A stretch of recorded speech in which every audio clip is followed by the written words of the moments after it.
함께 보실 하나님의 말씀은 마태복음 5장 8절 말씀입니다.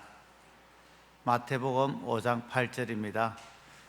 우리도 같이 큰 목소리로 함께 읽도록 하겠습니다. 마음이 청결한 자는 복이 있나니 그들이 하나님을 볼 것이며. 아멘. 담임 목사님 오셔서 말씀 전해 주시겠습니다. 감사합니다. 할렐루야. 분들하고 같이 인사하실 때 오늘도 하나님의 은혜 가운데 은총 가운데 거하세요. 인사하겠습니다. 오늘도 하나님의 은혜와 은총 가운데 거하십시오.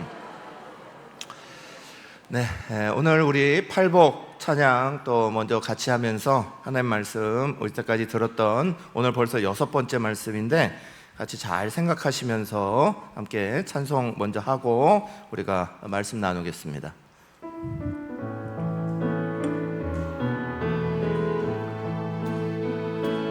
심령이 가난한 자는 천국이 저희 것이요 애통하는 자는 복인데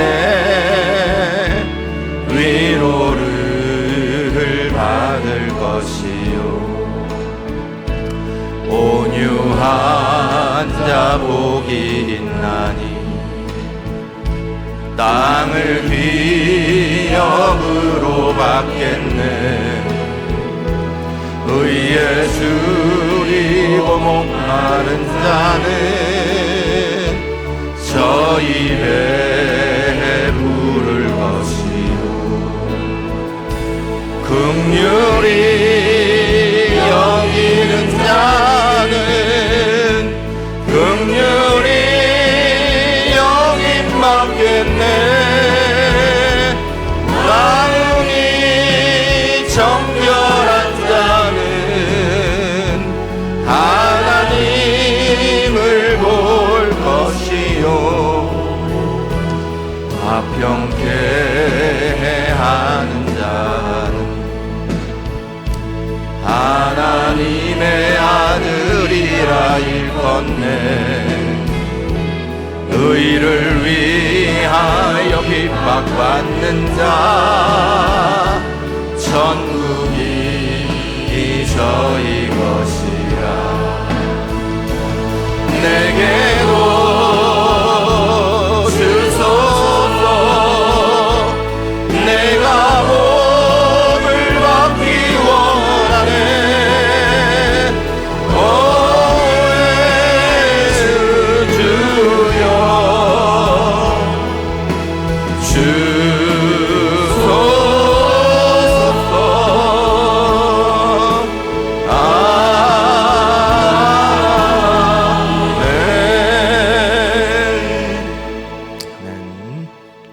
우리 팔복의 지금 후반부 말씀을 시작했습니다. 전반부 말씀이 앞에 있는 4가지 말씀이라고 말씀드렸어요. 앞에 있는 4가지, 4번째 복까지의 말씀은 우리 자신을 향하여서 주시는 복의 내용들이 더 많은 것이고, 이제 지난주부터 같이 나눴던 긍휼히 여기는 자의 복부터 시작해서 후반부에 있는 말씀들은 나와 다른 사람을 향하여서 우리의 폭이 넓어지게 하시는 그런 복의 말씀입니다. 오늘은 마음이 청결한 자에 대한 말씀을 할 텐데, 우리 지난주에 이제 긍휼히 여기는 자의 복을 나누었습니다. 긍휼히 여기는 사람의 복은 어떤 것인가? 우리 지난주 제목을 기억하시는 분 있으신가요?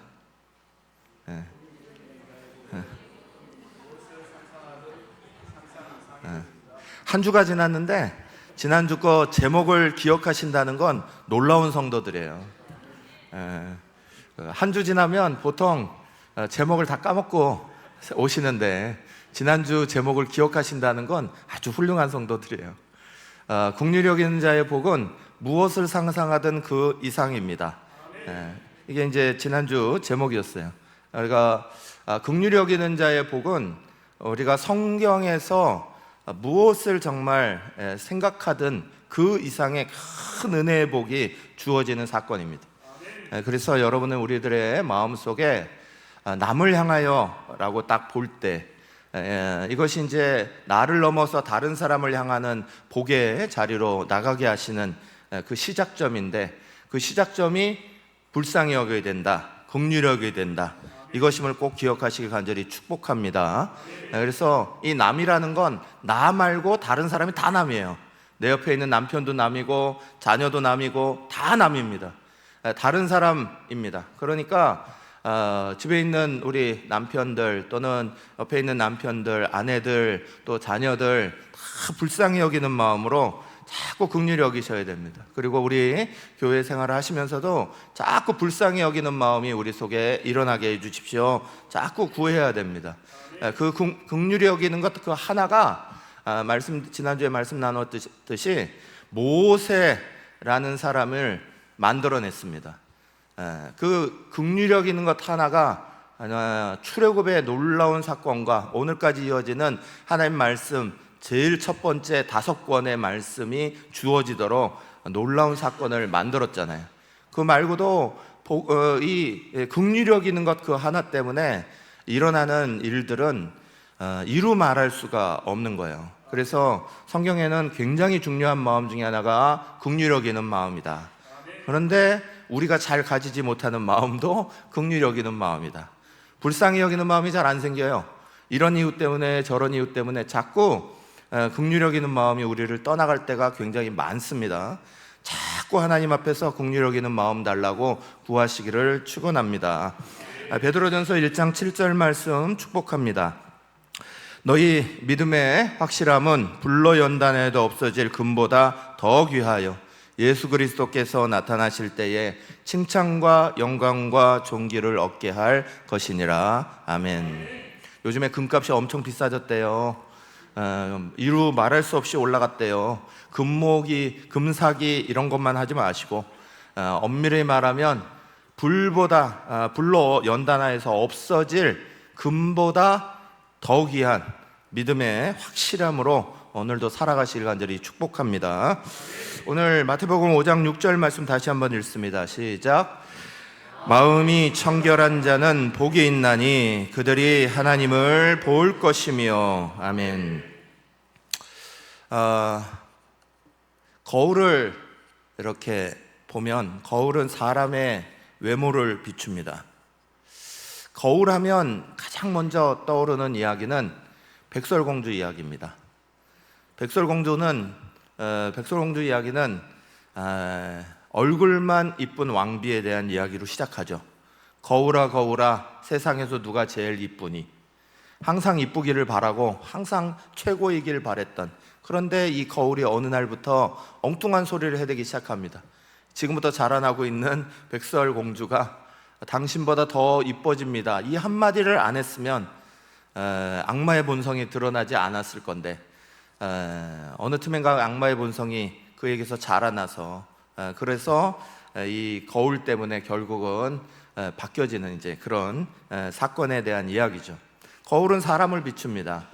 우리가 거울을 보면서 우리 자신의 모습을 자꾸 보고 고칠 것을 고치고 화장이 삐뚤어져 있는지 또 입술 연지가 제대로 안 묻어 있는지 또 여러 가지 우리 속에 모습들을 보죠. 남자들 같으면 수염을 깎았는데 깎고 나서 한쪽만 깎고 왔는지 저쪽도 깎았는지 잘 봅니다. 청소년들 같으면 여드름이 어떻는지 뭐가 어떻는지 맨날 쳐다봅니다. 때로는 이 거울을 쳐다보면서 우리는 한탄의 자리도 만납니다. 어느 틈엔가 이렇게 흰 머리가 많아졌냐, 어느 틈엔가 세월이 이렇게 많이 지나갔냐, 우리는 이제 그런 것도 보죠. 어떨 때는 거울 앞에 서 있는 우리 모습이 되게 낯선 사람처럼 느껴지기도 합니다. 그 낯선 모습에 깜짝 놀라기도 하고, 때로는 그 모습이 야 이렇게 내가 이런 모습으로 바뀌어 있나 이런 생각이 들기도 합니다. 거울을 파시는 분들 얘기를 한번 들어보면 거울이 잘 나온 거울은 잘 안 팔린답니다. 오히려 약간 오목하게 들어가서 얼굴이 작게 보이는 거울을 잘 사간대요. 또 약간 길게 나와서 딱 쓰기만 해도 내 다리가 롱다리로 보이는 그런 거울을 잘 사간답니다. 그러면서 스스로 얘기한답니다. 역시 원판이 좋아야지 좋은 거야 이러시면서 우리는 우리 스스로를 자꾸 착각할 때가 많이 있습니다. 근데 진짜 들여다봐야 되는 거울은 이런 외형적인 거울만이 아니죠. 거울은 겉을 비추지만 마음을 비추는 거울도 분명히 있다. 마음을 비추는 거울은 말씀의 거울이죠. 말씀의 거울은 항상 우리의 영혼의 자리를 비춰냅니다. 그래서 그 말씀의 자리 앞에 설 때면 우리는 언제나 두렵고 떨릴 수밖에 없습니다.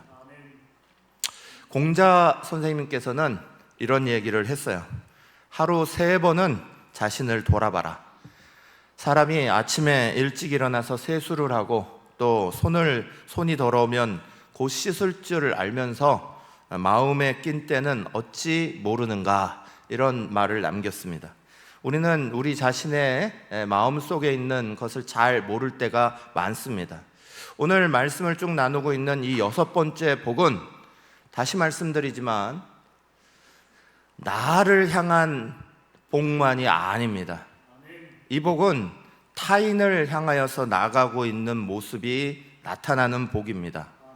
왜냐하면 우리는 마음에 이것을 가지고 있는 것처럼 보이지만, 마음은 속에 있는 것처럼 보이지만 마음에 있는 자리는 다 밖으로 드러나는 때가 많기 때문입니다. 한 아주머니께서 여고 동창생들 모임에 나가셨습니다. 항상 이 동창들이 문제야. 동창 자리에 나가갖고 확 수다를 떠십니다. 그러면서 며느리 흉을 보기 시작했습니다. 우리 집에 며느리가 잘못 들어왔어요. 우리 며느리가 잘못 들어왔어. 맨날 아침마다 도대체 운동하러 간다고 매일 아침에 쫓아나가가지고 수영장 간다고 나가, 오후에는 미장원 가, 동창생 만난다고 수다 떨어. 도대체 집에 있는 적이 없어. 맨날 자리 비우고 맨날 그래가지고 아이고 도대체 살림을 하는 건지 마는 건지 막 그럽니다. 또 동창생들끼리 막 이리저리 수다를 한참 떨었습니다. 한참 떨다가 이 아주머니가 또 얘기합니다. 근데 우리 딸은 정말 시집을 잘 갔어. 남편 얼마나 좋은 사람을 만났는지. 아침에는 운동 보내줘서 꼬박 운동 가서 운동하고, 오후에는 미장 가다가 친구들 만나고 늦게 돌아와도 아무도 뭐라고 안 해. 우리 딸은 너무나 즐겁게 살아. 이렇게 얘기를 하는 거예요. 사랑하는 여러분, 똑같은 상황을 우리는 딸과 며느리 보면서 완전히 다르게 얘기하는 이 마음의 자리가 도대체 어딜까 생각을 해보죠. 마음은 항상 세상을 보는 눈입니다. 마음은 먼저 세상을 보는 눈이에요. 마음에 빨간 것을 담고 있으면 세상은 빨갛게 보입니다. 마음속에 파란 걸 담고 있으면 세상은 파랗게 보입니다. 마음속에 사랑의 마음을 담고 있으면 세상은 참 사랑스러워 보입니다. 마음속에 불편한 마음을 가지고 힘들고 미워하는 마음을 가지고 있으면 세상은 참 불편하게 보이는 거예요. 우리의 마음은 세상을 보는 눈이에요.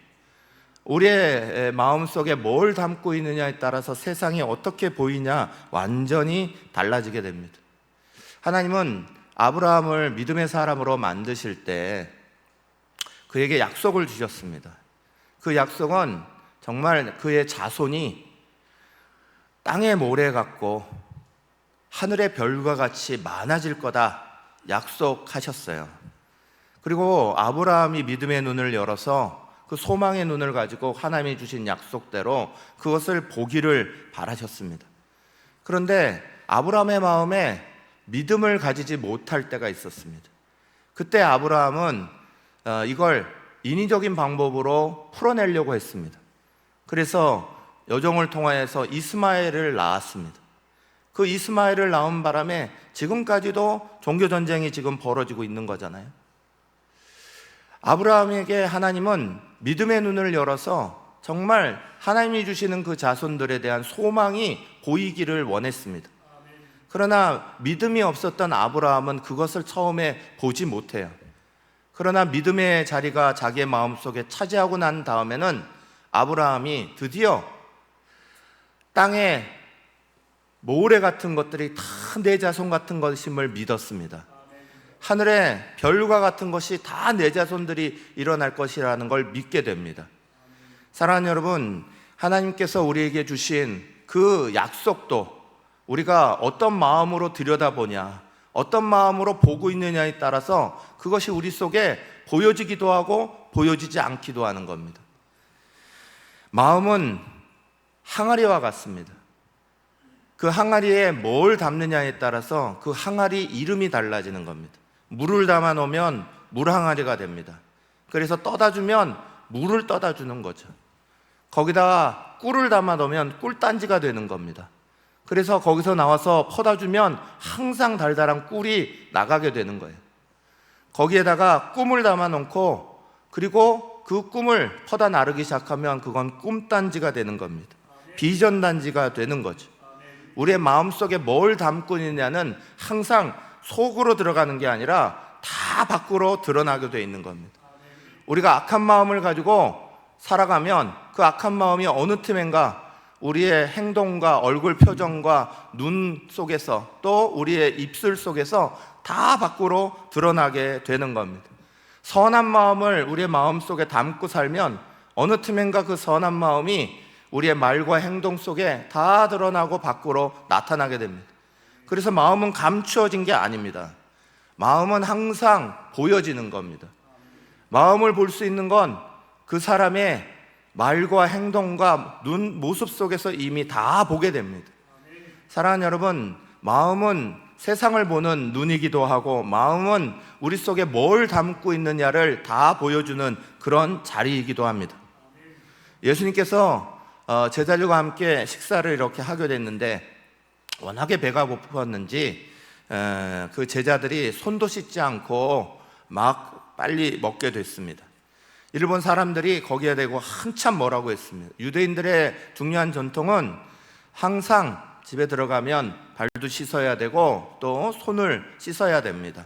이건 저희가 이번에도 요르단을 다녀오니까 중동 문화에서 반드시 필요하겠더라고요. 워낙에 모래바람이 많으니까. 우리도 지난 시간은 중간중간에 다닐 때마다 모래바람을 수없이 만났습니다.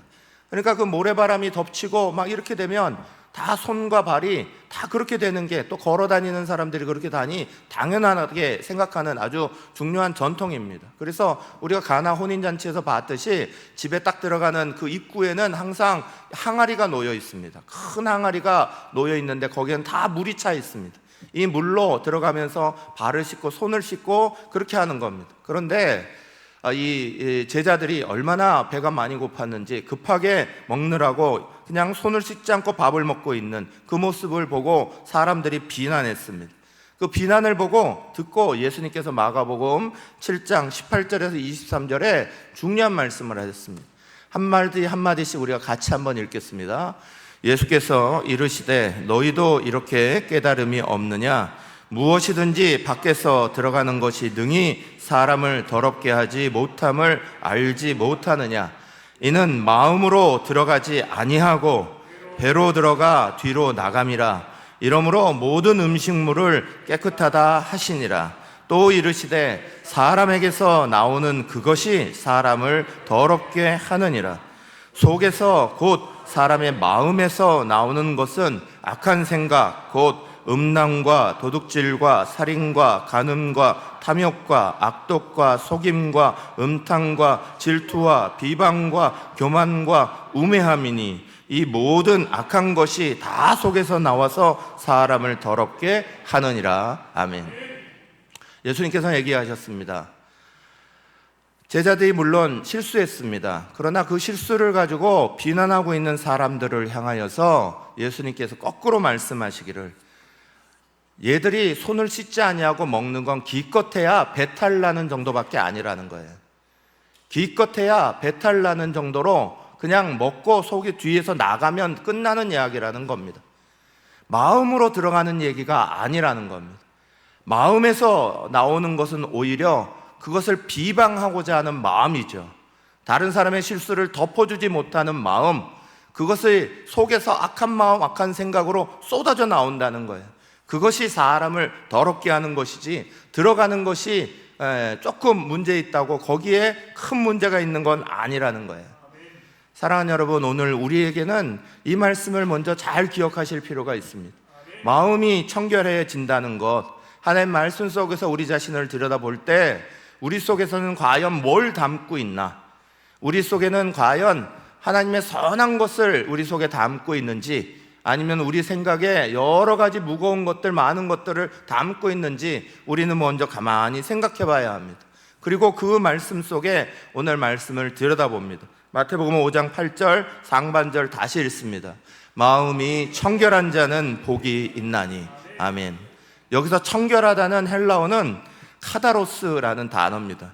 이건 해석을 하자면 의식적으로 결례를 행하는 이런 거, 그래서 깨끗해지는 거, 이런 걸 말하는 겁니다. 그래서 몸도 마음도 깨끗해지는 거, 이런 걸 얘기하는 거예요. 그런데 이걸 쉽게 얘기하자면 여기서 출발한 카다로스라는 이 단어에서부터 출발한 단어가 영어 단어의 카타르시스입니다.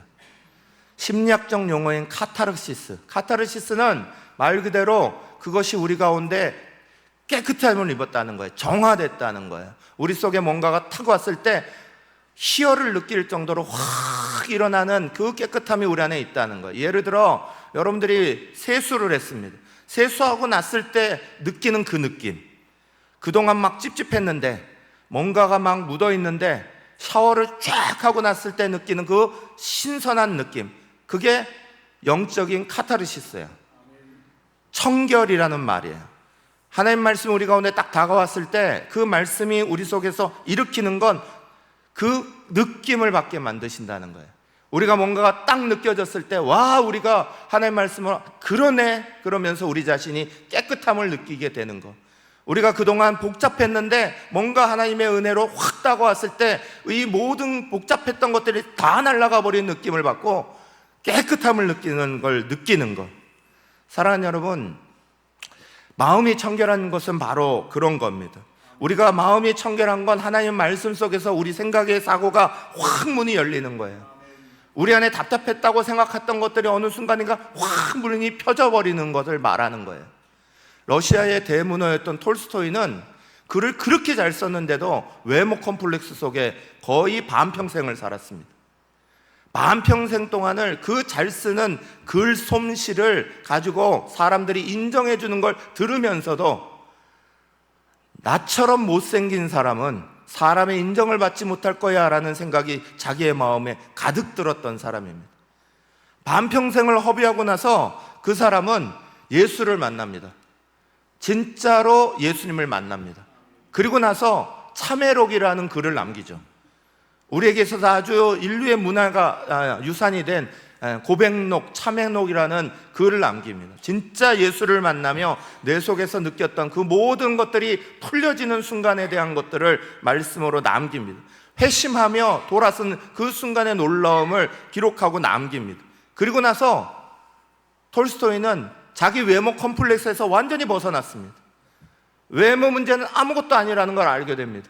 그러면서 책을 남기죠. 이 하나님의 놀라운 말씀이 사람에게 어떤 영향력을 미치는가, 거기에 대해서 쓴 책이 사람은 무엇으로 살아가는가 하는 책과 또 톨스토이의 가장 대표작 중에 하나인 부활이라는 책이에요. 예수 만나고 나서 그 예수님과 함께 놀라운 은혜를 누리고 있는 그 신앙의 중요성을 강조하는 책. 우리가 하나님의 말씀이 우리 가운데 다가왔을 때 그 말씀이 우리 속에서 우리 자신의 막혔던 것들을 확 뚫게 만드는, 시원케 만드는, 청결하게 만드는, 복잡한 것들을 다 밀어내버리는 뚫어뻥 같은 느낌을 받게 만드는, 그게 이 청결하다 하는 말씀의 의미입니다. 하나님께서 모세를 이스라엘의 지도자로 삼으셨죠. 그리고 나서 모세가 광야 시간을 다 지났습니다. 그리고 이제 가나안 땅에 들어가기에 바로 앞서서 하나님은 모세를 멈추게 하셨습니다. 이제는 가나안이 보이는데, 느보산에 올라가면 그 느보산에서 저 가나안을 다 볼 수 있는데, 그 가나안이 보이는 자리 안에서 멈추게 하시고 여호수아에게 그 가나안의 정복 자리를 넘기게 하셨습니다. 그래서 이 여호수아가 이제 그 무거운 짐을 이어받았습니다. 여러분, 큰 리더가 된다는 게 반드시 좋은 건 아니에요. 특별히 앞에 전쟁을 치러야 되는 상황이잖아요. 이제 가나안에 들어가면 이 백성들과 함께 전쟁을 치러야 합니다. 그런데 여호수아는 모세와 함께 지내면서 이 백성이 어떤 사람들인지를 너무 잘 알았습니다. 이 백성은 목이 고든 사람들입니다.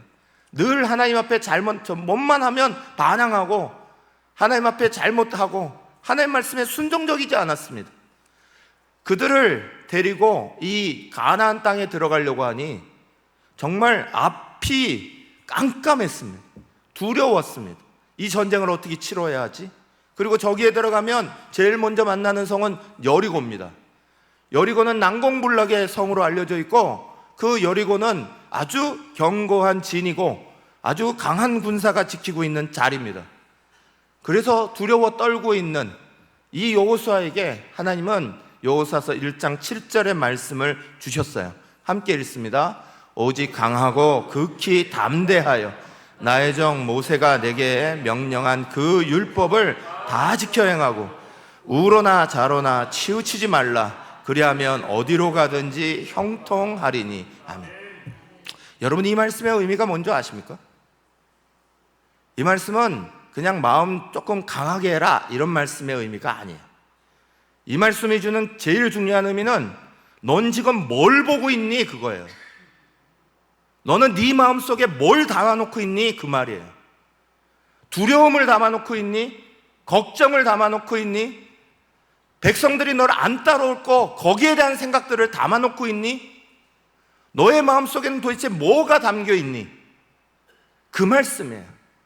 네 마음속에 담겨야 하는 건 다른 어떤 것들이 아니라 걱정도, 전쟁의 걱정도, 여러 사람들에 대한 걱정도, 또 그들이 너를 향해서 이런 말 할 거 저런 말 할 거 그런 말을 듣는 걱정이 아니라 하나님의 말씀이 네 마음의 중심에 있는지를 보라는 거예요. 하나님의 말씀이 너의 마음에 살아있는지를 보라는 거예요. 하나님 말씀을 가지고 있으면 네 마음의 중심은 모든 염려를 물리치는 거야. 모든 걱정의 자리를 떠나버리게 만든다는 거예요. 하나님의 말씀이 없으면 여호수아는 두려울 수밖에 없다는 거예요. 하나님 말씀이 없고 주변이 보여요. 우리도 똑같죠? 수없는 걱정할 때 자꾸 이것도 문제될 것 같고 저것도 문제될 것 같고 이런 문제 저런 문제 다 보입니다. 그런데 정작 뭐는 없어요? 하나님 말씀에 대한 강한 믿음은 없어요. 하나님 말씀이 내 마음의 중심을 잡고 있으면 그 하나님 말씀이 하시는 역할은 모든 두려움을 물리쳐내시는 거예요. 모든 걱정 염려를 물리쳐내시는 거예요. 여호수아에게 말씀하시기를 너 뭘 보고 있니? 도대체 너 뭘 보고 있는 거냐? 네 마음속에 도대체 뭘 담고 있는 거야? 말씀을 담고 살아야지. 말씀을 지키고 살려고 해야지. 그 말씀을 중심 잡고 살면 너의 마음속에 있는 모든 염려, 걱정, 근심이 떠나갈 건데 적이 보이는 게 아니라 그 말씀 때문에 그 만군의 하나님이 보일 건데 전능하신 하나님이 이기게 하는 게 보일 건데 그거 다 내려놓고 네 마음을 복잡하게 만들고 있다는 거예요. 여러분, 우리도 오늘 살아갈 때 되게 복잡하게 살아갑니다. 염려, 걱정, 근심이 너무 많아요. 안 일어날 것에 대해서 계속 걱정합니다. 그리고는 우리에게는 믿음이 없어요. 믿음이 없어요 말합니다. 하나님 말씀 담고 있지 않으면 당연히 믿음이 없어요. 목사라도 믿음 없고 장로라도 믿음 없고 그 누구라도 믿음이 없는 거예요. 신앙생활을 30년을 했건 40년을 했건 마음의 중심에 하나님 말씀만 딱 붙잡고 살지 않으면 우리는 밖으로 볼 때 염려 걱정만 자꾸 늘어나는 거예요. 사랑하는 여러분, 구원의 믿음도 마음부터 시작되잖아요. 로마서 10장 9절에서 10절 읽겠습니다. 내가 만일 내 입으로 예수 주로 시인하며 또 하나님께서 그를 죽은 자 가운데서 살리신 것을 내 마음에 믿으면 구원을 받으리라. 사람이 마음으로 믿어 의에 이르고 입으로 시인하여 구원에 이르느니라. 사랑하는 여러분, 우리 이거 너무 잘 아는 말씀입니다. 마음으로부터 믿지 않으면, 마음으로부터 하나님 말씀은 가져두지 않고 우리의 눈이 자꾸 옆을 봅니다. 이런 것도 안 돼 있습니다. 저런 것도 안 돼 있습니다. 모두 틀렸습니다. 안 됩니다. 여러분, 왜 그게 우리의 믿음이 되어야 됩니까? 왜 안 됩니다가 우리의 믿음입니까? 하나님 말씀이 우리의 믿음이죠. 그 말씀이 모든 걸 물리쳐낼 텐데, 마음의 청결은 어떻게 이루는 겁니까? 마음의 청결을 이루는 딱 하나의 방법은 하나님 말씀을 내 마음에 두는 것밖에 없습니다. 바리새인들은 이걸 뒤집어서 했습니다. 바리새인들은 자기를 비추지 아니하고 말씀으로 다른 사람을 비췄습니다. 다른 사람을 정죄해내기 시작합니다. 이 말씀을 저 사람 지켰어 안 지켰어 쳐다봅니다. 이 말씀을 저 사람은 했어 안 했어 쳐다봅니다. 그러면서 정작 자신은 그 하나님 말씀을 지키는지 자기 마음을 들여다보지 않았습니다. 말씀의 거울은 나를 들여다보는 겁니다. 말씀의 거울은 자기를 쳐다보게 만드는 겁니다. 그런데 그 말씀의 거울로 자기는 안 쳐다보고 늘 남만 쳐다봤습니다. 그래서 비판하고 비판하기를 끊임없이 했습니다. 제가 아직까지 기억나는 신대원 때의 설교가 하나 있어요. 전에도 제가 한번 말씀드렸어요. 제가 신대원 3학년 때, 신대원 3학년은 우리 강수민 전사님이 신대원 3학년인데, 우리 강수민 전사님은 착해서 안 그럴 거예요. 저는 못 돼서 신대원 3학년 되니까 이제 신학을 좀 알아요. 여러 가지를 막 배웠어. 그래서 비판력이 엄청 올라가기 시작합니다. 신대원 3학년 때 자리에 앉아 있으면 오셔서 하시는 설교 말씀들이 다 비판돼요. 하나도 그냥 아멘, 아멘하고 받아지는 게 아니라 이 말씀은 이래서 틀렸고 저 말씀은 저래서 틀렸고 뭐 좀 안다고, 이제 정말 선무당이 사람 잡는다고, 하룻강아지가 범무서운 줄 모른다고, 조금 안다고 막 아는 척을 하기 시작하는 데가 신대원 3학년이에요. 근데 저희 교회, 그때 제가 섬기고 있던 교회에 오후 예배 때 어떤 목사님이 오셔가지고, 그때 가을 아니에요, 저기 5월 달에 부부 세미나 이거 때문에 강사를 불렀습니다. 근데 에베소서 말씀 가지고 하시는 거예요. 에베소서 말씀에 보면 이렇게 돼 있어요. 아내들아, 쭉쭉쭉쭉쭉 말씀이 나옵니다. 남편들아, 쭉쭉쭉쭉 말씀이 나옵니다. 그거 보면서 이 강사님 설교가 그거였어요. 아내들아, 그랬으니까 이거 누가 읽어야 돼요? 사람들 물어봤어요. 사람이 뭐라고 대답해요? 아내들아, 그랬으니까 누가 읽어야 돼요? 아내들이요. 남편들아, 그랬으니까 이거 누가 읽어야 돼요? 남편들이요. 그게 설교 끝이에요. 그러니 내가 비판 안 하게 생겼어요. 신대원 3학년 때 그 뜻을 좀 해석해줘도 내가 시원치 않을 판에 이게 설교 다래요. 그러시면서 한마디 더 붙였어요. 아내들아 했는데 왜 남편 읽는 거야? 그리고 왜 남편들이 아내들한테 이걸 들이밀고 있냐? 이 소리 하셨어요. 남편들아 그랬으면 남편들이 읽고 남편들이 지켜나가야 되는 거지. 왜 아내들이 남편 거 읽고는 봐 성경에 이렇게 써 있잖아, 그러면서 왜 들이미냐는 거예요. 그때는 정말 그 설교 들으면서 막 스트레스 엄청 받았는데 지금까지도 생생하게 기억나잖아. 사랑하는 여러분, 말씀은 내가 들어야죠. 내 마음을 들여다봐야죠. 말씀으로 깨끗해져야 되는 건 내 마음이죠. 내 마음이 선하게 말씀 가운데 바뀌면 내 눈이 선한 세상이 보여요. 말씀으로 내 마음 속에 하나님의 사랑이 가득 차면 내 눈에는 선하게 사랑으로 사람들을 보게 되는 거예요. 내 자신은 들여다보지 아니하고 계속 다른 사람에게 말씀을 들이밉니다. 너 이거 지키고 있지 안 지키고 있지? 요즘 말하진 않죠. 마음속으로 너는 왜 저거 안 지키냐? 너는 왜 그거 안 하고 있냐? 사랑하는 여러분, 마음이 청결하지 못하죠. 당연히 그런 마음이 청결하지 못하죠. 마음이 청결하다는 게 뭐예요? 하나님 말씀으로 내 걱정, 내 염려, 내가 생각했던 모든 쓴뿌리들이 물리쳐져야 되는 거라고요. 카타르시스가 일어나야 되는 거예요. 깨끗하게 물러나 버려야 되는 거예요. 나에게는 안 하고 다른 사람만 열심히 들여다보니 우리는 계속 비판력만 늘어납니다. 누구는 이랬는데, 누구는 목사인데, 누구는 장로인데, 누구는 권사인데, 뭐는 안 지키고 뭐는 제대로 못하고.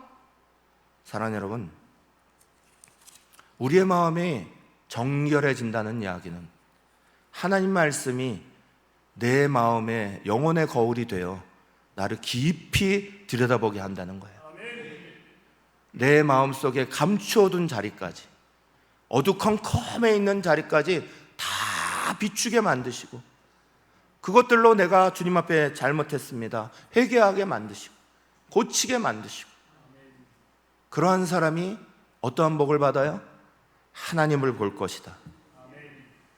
마태복음 5장 8절 하반절, 그들이 하나님을 볼 것이며. 마음이 정결해진 사람이 선한 하나님이 보입니다. 마음이 정결해진 사람이 사랑의 하나님이 보입니다. 마음이 정결한 사람이 용서의 하나님이 보이는 거예요.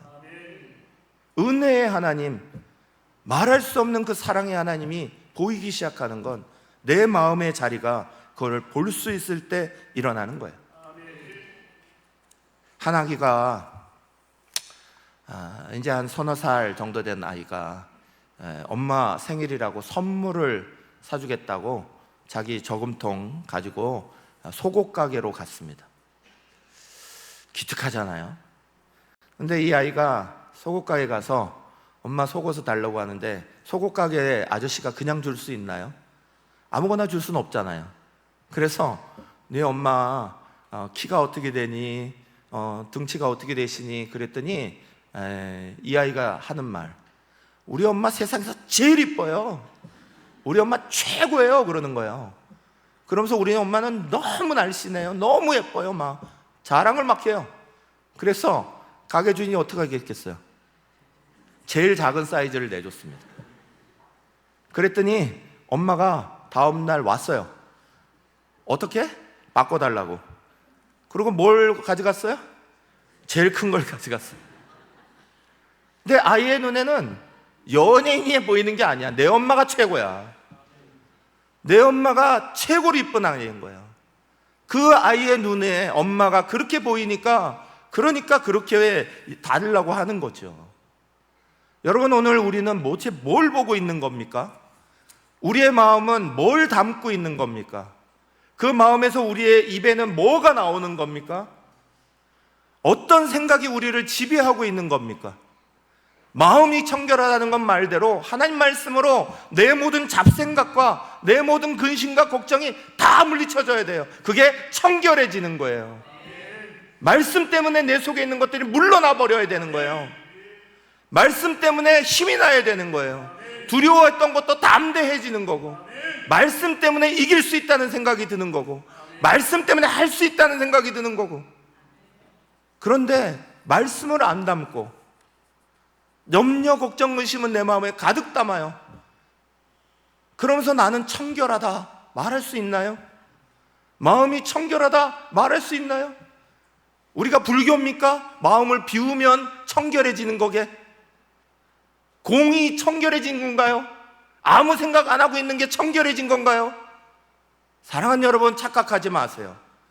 예수로 말미암아, 그 말씀으로 말미암아 우리의 마음의 중심이 잡힐 때 그 말씀이 우리를 청결하게 만드시는 거예요. 그리고 그 말씀이 믿어지게 되는 거예요. 그 말씀으로 하나님이 보이는 거라고요. 사랑하는 여러분, 염려, 걱정, 근심으로 우리 자신을 옥죄이지 마세요. 그게 생기면 말씀이 내 안에는 없고, 여호수아에게 했던 것처럼 너 도대체 뭐 보냐 하시는 하나님 말씀 좀 들으세요. 도대체 네 마음에는 뭐 담고 살아가고 있는 거냐, 제발 그거 좀 들으세요. 왜 염려, 걱정, 근심으로 하지도 않아도 되는 생각까지 다 하고 사냐? 왜 다른 사람 그렇게 불평스럽게 보고 있냐? 왜 이런 것들을 하고 있냐? 네 마음에는 왜 그거 가지고 있냐? 예수의 말씀으로 쫓아내라. 제발 예수의 말씀으로 떠나가 버리게 만들어라. 우리의 마음에 담아야 될 건 예수님의 마음이에요. 그럴 때 우리가 우리의 눈이 열어 주님의 놀라운 은혜를 보게 되는 거예요. 사랑하는 여러분, 우리가 하나님을 볼 자리는 많습니다. 우리가 하나님을 볼 수 있는 믿음을 가진다는 건 어려운 문제가 아닙니다. 내 마음의 자리가 말씀으로 새로운 눈으로 보게 되면, 빨간 것을 담고 있으면 빨간 게 보이듯이 말씀의 눈을 말씀의 자리로 갖게 되면 말씀으로 보입니다. 아까 톨스토이 얘기했죠. 마지막 톨스토이 얘기만 하고 마치려고 합니다. 이 톨스토이가 예수를 만난 다음에 단편도 되게 많이 써놨어요. 그 단편 중에 하나가 사랑이 있는 곳이라는 단편 소설입니다. 러시아의 한 작은 마을에 파파파노라는 구두 수성공 할아버지가 살았습니다. 신실한 사람입니다. 늘 착한 마음으로, 선한 마음으로 살려 하고 늘 믿음으로 살려고 하는 아주 선한 분입니다. 주님을 늘 그리워했습니다. 주님 한 번만 얼굴을 보여주시면 좋겠습니다. 제가 일평생 살아왔는데 주님을 못 본 것 같아요. 제발 주님 한 번만 보게 해주세요. 크리스마스 이브에 하나님이 그 소원을 들어주셨어요. 크리스마스 이브 밤에 꿈속에 예수님이 등장하십니다. 파파파노야, 내일 내가 너를 만나러 갈 거야. 그 말을 듣고 기쁨 가운데 눈이 떴습니다. 크리스마스 날입니다. 크리스마스 날엔 이 구두방을 열 이유가 없는데 예수님이 만나러 온다고 했으니까 그 구두방을 아침 일찍 문을 열고 그리고는 막 치웁니다. 깨끗하게 치워놓고 그 추운 겨울이니까 따뜻하게 난로를 피우고 거기에 이렇게 따뜻한 차도 만들어 놓고 예수님 오시면 드릴 거라고 쿠키도 만들어 놓고 막 준비를 했습니다. 아침에 아무리 둘러봐도 사람이 없어요. 밖에 인기척이 없어. 근데 딱 보니까 저기에 딱 한 사람, 청소부만 아침부터 막 쓸고 있는 거예요. 너무 추워 보였습니다. 불렀습니다. 여보게 들어오셔서 따뜻한 차 한잔하고 가시게. 그래서 이 청소부가 들어와서 기쁜 마음으로 아유 감사합니다 하면서 따뜻하게 몸을 녹이고 그러고 나갔습니다. 그리고 둘러봐도 사람이 크리스마스 날 아침이라 있지도 않아요. 점심때쯤 됐습니다. 아직도 안 오시나, 언제 오시려나 보는데 저쪽에 보니까 가난한 여인이 아이를 이렇게 안고 지나가고 있는 게 보였습니다. 아이고 이 추운 날에, 크리스마스 날에 왜 혼자 저러고 있어요? 들어오세요. 그래서 이 아이를 먹입니다. 어머니를 따뜻하게 해주고, 아이 보니까 신발도 없어. 그래서 자기가 만들어 놓은 조그만 신발 가지고 이 아이의 발을 싸주고 그 신발을 신겨주고 따뜻하게 해준 다음에 보냈습니다. 그리고 기다려도 예수님이 안 와. 저녁 때가 됐습니다. 아유 이제는 저녁 먹을 시간인데 예수님 이제 안 오시나, 그러면서 수프를 끓이고 있었습니다. 저녁 먹을 준비하느라고 빵과 수프를 준비하는데 그날따라 거짓대들이 확 몰려왔어요. 그리고는 오늘 크리스마스인데 밥 먹을 게 없습니다. 좀 주십시오. 그래서 이 파파파노가 또 자기가 끓여놓은 수프를 따내줬습니다. 그러고 나서 해가 완전히 져버렸고 아무도 안 다녀서 문을 닫았습니다. 역시 꿈이었나 봐. 아무것도 아닌 그냥 꿈이었나 봐. 그러고 잠을 잤습니다. 그날 밤 예수님이 꿈에 또 나타나셨습니다. 그리고 이렇게 말씀하십니다. 파파파노야, 오늘 내가 너를 3번 찾아갔다. 청소하는 사람으로, 그 여인으로, 그리고 거짓대로. 근데 그때마다 너는 나를 잘 대접해 줬지. 정말 너는 나에게 있어서 참 귀중한 사람이다. 너무 고마웠다. 그리고 이야기가 끝납니다. 사랑하는 여러분, 우리의 마음속에 뭘 담고 있느냐에 따라 우리가 보는 게 달라지는 거예요. 우리의 마음속에 염려, 걱정, 근심, 세상 거 담고 있으면 우리의 눈에, 우리의 말에 세상 것밖에 안 보입니다. 항상 세상 것만 말하게 됩니다. 그러나 예수의 사랑으로 주님이 우리 가운데 그러신 것처럼 주님이 우리 가운데 그 말씀을 담아주셔서, 내가 전에는 도둑질하는 사람이었으나, 내가 전에는 예수 믿는 사람을 핍박하는 사람이었으나, 나가 전에는 어떤 사람이었으나 나를 변화시켜 예수 믿는 사람 되게 하시고, 세상 게 아니라 주님 말씀 듣게 하시고, 사랑 나누는 사람 되게 하시고, 용서하는 사람 되게 하시고, 기도하는 사람 되게 하시고, 놀라운 주의 은혜로 나를 채우셨으면 그 말씀대로 우리는 살아가야지. 그러면 우리는 곳곳에서 하나님을 볼 겁니다. 내 옆에 있는 사람의 얼굴 속에서도 하나님을 볼 겁니다. 왼수처럼 느껴졌던 내 남편의 얼굴 속에서도 하나님이 보이실 겁니다. 놀라운 사랑의 하나님이 곳곳에서 우리에게 얼굴을 보여주실 겁니다. 사랑하는 여러분, 마음이 청결합시다. 하나님 말씀으로 남 비추려고 하지 마시고, 그 말씀으로 내 깊은 곳을 들여다보시고, 내 마음속에 아직도 몰아내지 못하고 청결하지 못해서 복잡하게 얽혀있는 내 마음의 자리를 말씀으로 몰아내십시오. 예수의 이름으로 몰아내십시오. 그리고 말씀 붙잡고 청결하여 주님 말씀대로 용서하고 사랑하고 선한 게 보이고, 아이고 다 잘했네, 다 잘했네, 다 잘했네, 우리들의 목소리가 되시기를 축원합니다. 1분간 같이 기도합시다. 하나님 도와주십시오. 하나님, 우리의 마음에 청결함이 필요합니다. 그 청결한 마음이 옆에 사람을 향해서도 말하게 되고, 내 가족들을 향해서도 말하게 되고, 내 표정 하나에서도, 내 몸짓 하나에서도 내 마음 속에 있는 것들이 다 드러나고 말하고 있습니다. 하나님, 내 마음이 청결해지기를 원합니다.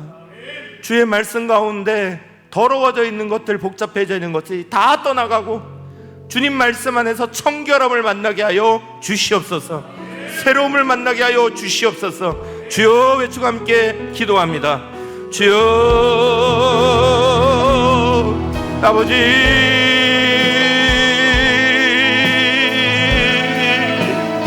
주여 주님 말씀을 가지고 살면서도 하나님, 바리새인들이 했던 실수를 오늘도 하고 있는 우리들입니다. 하나님, 주의 말씀을 가지고 살면서도 모든 염려와 재료와 근심을 마음속에 두고 있는 우리들입니다. 주의 말씀을 가지고 살면서도 여전히 우리는 그 말씀으로, 능력으로 하나님 아버지의 주의 말씀이 우리를 정결하게 하는 것들을 느끼지 못하고 염려, 걱정, 근심으로 세상 것들로 내 마음을 채우고 있는 어리석은 사람임을 주의 앞에 고백합니다. 주여 용서하시고 새롭게 하셔서 주님의 해주시는 마음의 청결함을 얻게 하여 주시옵소서.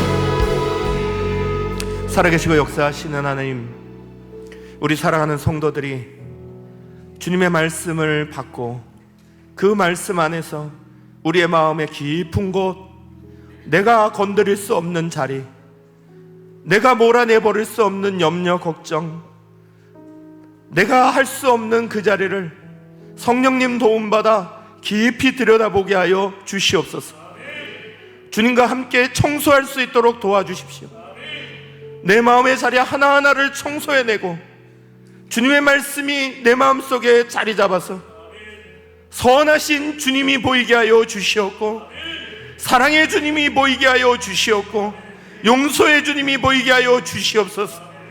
두려워 떠는 우리가 아니라 담대하고 용기 있게 하나님의 나라를 펼쳐나가는 놀라운 하나님의 역사가 우리 안에 일어날 수 있도록 우리의 마음을 청결하게 바꾸어 주시옵소서. 도실 줄로 믿사옵고 축복하며 예수님의 이름으로 간절히 기도합니다. 아멘.